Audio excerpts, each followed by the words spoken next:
Halo pemirsa, selamat datang kembali di channel Pressbook Otomotif dan tentunya dalam program Infotomotif, informasi seputar otomotif.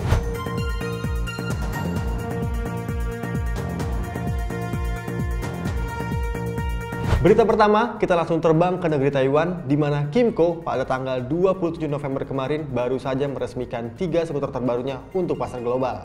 Dalam perilisan yang digelar secara online, Kymco mengenalkan GP9 yang digadang-gadang sebagai motor listrik pertama di dunia yang memakai gearbox 2 percepatan. Dari komponen tersebut, Kymco F9 diklaim bisa berakselerasi dari 0 sampai 60 km per jam hanya dalam waktu 3 detik. Motor listrik yang berdesain futuristis ini juga diklaim bisa menempuh jarak hingga 120 km dalam sekali pengisian full di baterai yang berkapasitas 96 volt 40 Ah. Sedangkan motor lainnya ada Kymco KR-V. Motor yang memiliki desain maxi ini dibekali dengan mesin 175 cc 1 silinder yang tenaga mesinnya tercatat 16,4 daya kuda dan torsi 15,8 Nm. Sementara motor ketiga ada DTX 360. Merupakan motor maxi dengan genre semi-adventure yang mengusung desain gagah dan sangar. Motor yang dipakai dengan ban dual purpose ini hadir dengan mesin berkubikasi 320 cc 1 silinder yang tenaga mesinnya sekitar 28,4 daya kuda dan torsi 30 Nm. Belum ada informasi lebih lanjut mengenai harga dan negara mana aja yang kebagian 3 motor Kymco terbaru ini. Namun kalau ini produksi global, pastinya Indonesia akan kebagian juga. Jadi kita tunggu aja guys. Kita kembali ke dalam negeri, di mana pada tanggal 3 Desember kemarin, Mercedes-Benz Indonesia baru saja meluncurkan satu buah SUV terbarunya yang kental dengan aura sporty, yaitu Mercedes-Benz GLE 450 Coupe. Model yang masih menjadi satu basis dari Mercy GLE 450 ini disegarkan dengan bentuk bodi belakang yang lebih landai ala mobil coupe. Tidak hanya di bagian belakang, beberapa detail tambahan juga diberikan ke seri coupenya ini, seperti lampu LED high performance, velg palang 5 berdiameter 20 inci, diffuser chrome, dan juga lampu belakang LED yang mirip dengan kepunyaan Mercy CLS. Selain itu, dari sisi fitur, GLE 450 Coupe ini juga diberikan fitur terbaru unggulan Mercedes-Benz, seperti layar multimedia yang sudah dibenamkan dengan Mercedes-Benz User Experience atau MBUX. Untuk sektor dapur pacu, mobil yang menjadi rival BMW X4 ini dibuka dengan mesin 3000 cc 4 silinder yang bisa menyumbangkan tenaga 367 daya kuda dan torsi 500 Nm. Tenaga mesin itu disalurkan melalui transmisi 9 percepatan ke 4 rodanya. Dan tenaga mesin itu pula dihasilkan berkat bantuan teknologi EQ Boost ala Mercedes. Mercy GLE 450 Coupe ini dibanderol hampir seharga 2 miliar. Lebih tepatnya 1 miliar 979 juta rupiah. Dan tentunya masih off the road. Mahal banget, mahal. Lu aja yang miskin. Kita beralih ke roda 2, di mana pabrikan motor terbesar di Indonesia yaitu Honda dikabarkan tengah menyiapkan generasi terbaru dari skutik premiumnya yaitu PCX 160. Kenapa 160? Karena Honda digosipkan tengah menyiapkan sebuah mesin baru untuk skutik yang menjadi rival dari Yamaha NMAX ini. Mesin berkapasitas 157 cc 1 silinder akan menjadi jantung pacu pada PCX yang disinyalir akan rilis di tahun 2021. Tidak hanya peningkatan di sisi kubikasi, namun diberikan teknologi ESP Plus serta penyempurnaan klep menjadi 4 buah. Dari sisi desain, Honda PCX 2021 ini disinyalir akan mengusung desain yang mirip dengan Honda PCX 125 yang sudah disegarkan di pasar Eropa. Lampu depan LED yang memanjang itu disempurnakan dengan bentuk lebih tegas dan lebih besar. Tak lupa juga Honda memberikan wheel seal terbaru yang terlihat juga lebih besar jika dibandingkan dengan PCX yang sudah beredar saat ini. Namun kembali lagi, kabar ini hanya gosip semata, belum bisa dipastikan harga dan spesifikasi lengkapnya. Namun jika sudah rilis di Indonesia, apakah PCX ini layak ditunggu? Atau malah mending NMAX? Berita selanjutnya yang... Saya banyak dulu ya. Berita selanjutnya yang juga masih hangat diperbincangkan di dunia otomotif tanah air, yaitu gugatan terhadap PT Sokonindo Automobile oleh para konsumennya. Menurut kuasa hukum para konsumen, David Tobing, gugatan ini berawal ketika para konsumen merasa tidak puas terhadap unit mobil Glory 580 dengan transmisi CVT yang dilaporkan mengalami kendala saat melewati tanjakan atau berada di jalanan macet yang menanjak. Tidak hanya itu, bahkan ketika digunakan di parkiran mal, menurutnya mobil ini juga tidak kuat nanjak. Menurutnya, sebelum akhirnya memutuskan untuk menggugat, para konsumen juga sudah sering mengajukan komplain ke bengkel resmi dan unit yang bermasalah sudah diberi perbaikan. Namun, masalah tidak kuat nanjak ini juga masih ditemukan.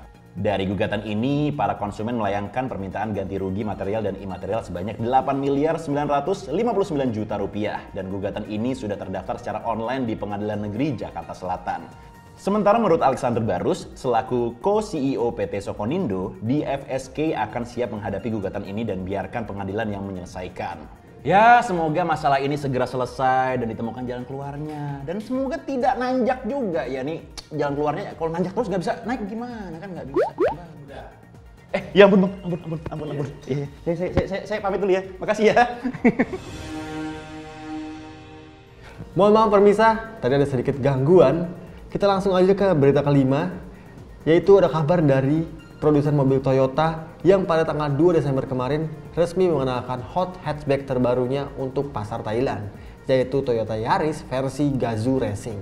Seperti yang dikabarkan dari website headlightmag.com, Toyota Yaris GR ini mulai dipasarkan dengan mesin yang sama dengan produksi global, yaitu mesin 1600 cc 3 silinder yang dipasangkan dengan turbo. Alhasil tenaga mesinnya tercatat sebesar 267 daya kuda dan torsi 360 Nm. Mesin 3 silinder yang diklaim memiliki performa terbaik di dunia ini juga dipasangkan dengan gearbox yang canggih yang dinamakan Toyota dengan Intelligent Manual Transmission. Transmisi itu memiliki 6 tingkat percepatan dan dilengkapi dengan fungsi rev matching. Mobil yang memang dirancang untuk kompetisi rally dunia ini juga dibekali dengan fitur pendukung kenyamanan berkendara, seperti jok semi bucket, konektivitas Apple CarPlay dan Android Auto, serta speaker keluaran JBL. Mengenai harga, Yaris Gazoo Racing ini di Thailand sana dibanderol 2,7 juta baht atau jika dikonversikan ke rupiah yaitu sekitar 1,2 miliar rupiah. Ya, kita berdoa aja semoga Yaris versi Gazoo Racing ini juga dipasarkan di Indonesia. Nah, harusnya versi Gazoo Racing ini nggak cuma sama Yaris aja, tapi Avanza juga, biar makin ngebut. Yang lain makin ketinggalan. Selanjutnya kita balik lagi bahas motor Honda, di mana terjawab sudah dugaan awal kita mengenai Honda CBR 150R terbaru. Karena pada tanggal 7 Desember kemarin, Honda Thailand resmi mengenalkan Honda CBR 150R versi 2020. Dari gambar yang beredar di website resmi Honda Thailand, CBR 150R 2020 ini hadir dengan ubahan yang cukup minor.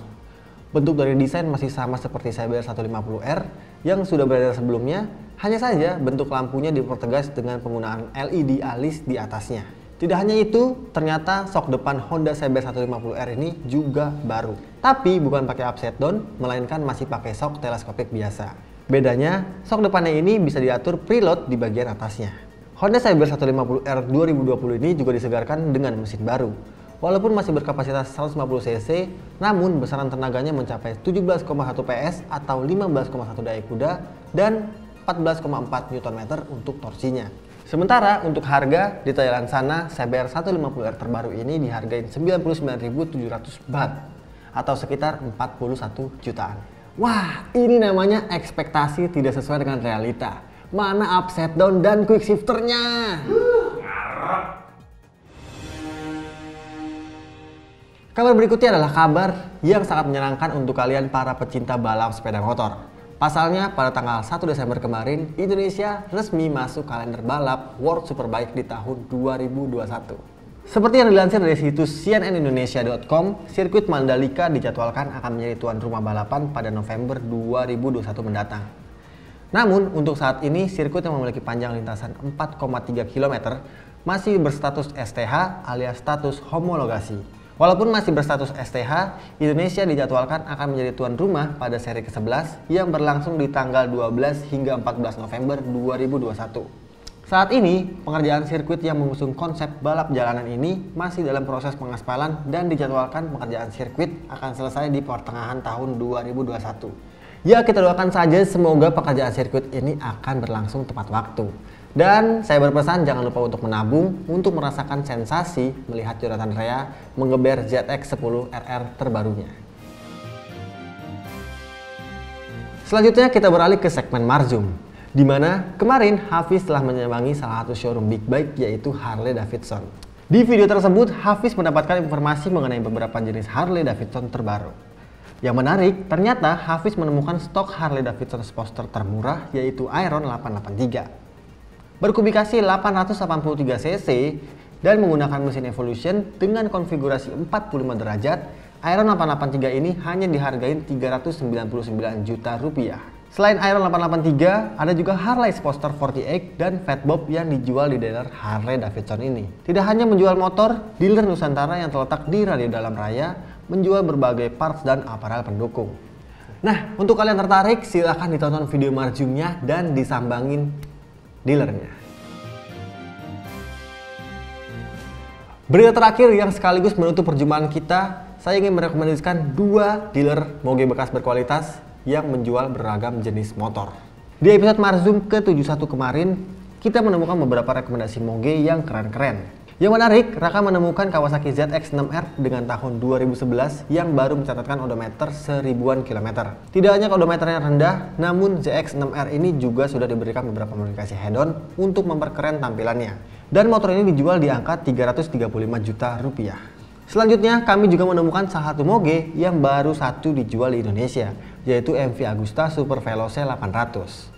Motor ini pertama kali dikenalkan di ajang EICMA tahun 2019 lalu, dan sudah bisa kalian beli di dealer Bike Brother dengan harga 800 juta.